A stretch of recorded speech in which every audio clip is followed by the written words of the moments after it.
ओडिशा में एक स्थान है रेमुणा, जहां खीर चौरा गोपीनाथ जी का भव्य मंदिर स्थित है।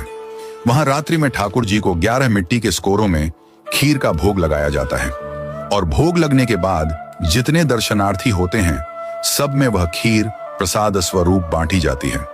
एक दिन की बात है, श्री माधवदास जी वृंदावन के महान संत जगन्नाथपुरी जा रहे थे। रास्ते में रुककर रेमुणा पहुंचे।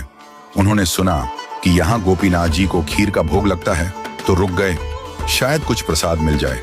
रात्रि में ठाकुर जी को शयन का समय हुआ। 11 सकोरों में खीर चढ़ाई गई। भोग लगने के पश्चात प्रसाद वितरण हुआ। भीड़ बहुत थी। माधवदास जी पीछे खड़े थे।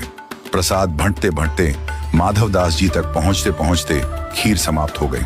पुजारी ने हाथ जोड़ लिए, बोले, भक्तवर, खीर समाप्त हो गई। माधवदास जी 3 दिन से उपवास में थे, परंतु फिर भी न किसी से बोले, न कुछ मांगा।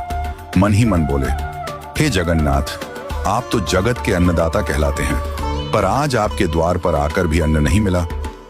वे एक वृक्ष के नीचे जाकर बैठ गए, भूखे प्यासे पर मौन शांत भक्त वत्सल भगवान के भरोसे।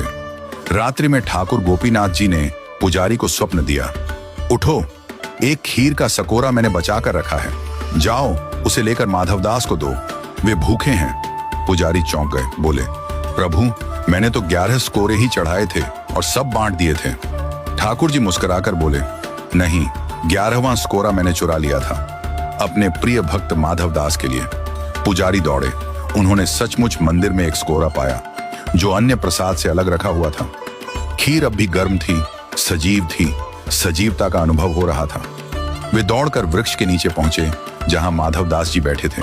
बोले, भक्तवर, प्रभु का प्रसाद पाओ। माधवदास जी बोले, अब इतनी आधी रात को खीर कहां से आ गई? क्या आप दोबारा बना लाए हैं? पुजारी भाव विह्वल होकर बोले, नहीं, प्रभु गोपीनाथ जी ने आपके लिए स्वयं चुरा ली थी खीर, आप भूखे ना रहें, इसीलिए।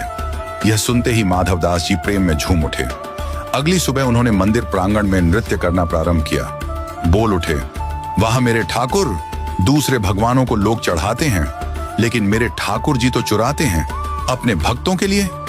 ये तो खीर चौरा है, खीर चुराने वाले गोपीनाथ, और तभी से गोपीनाथ जी का नाम हो गया, खीर चौरा गोपीनाथ। आज भी रेमुणा में रात को ठाकुर जी को खीर का भोग लगता है और उनकी वह प्रेममयी लीला सजीव रूप में याद की जाती है।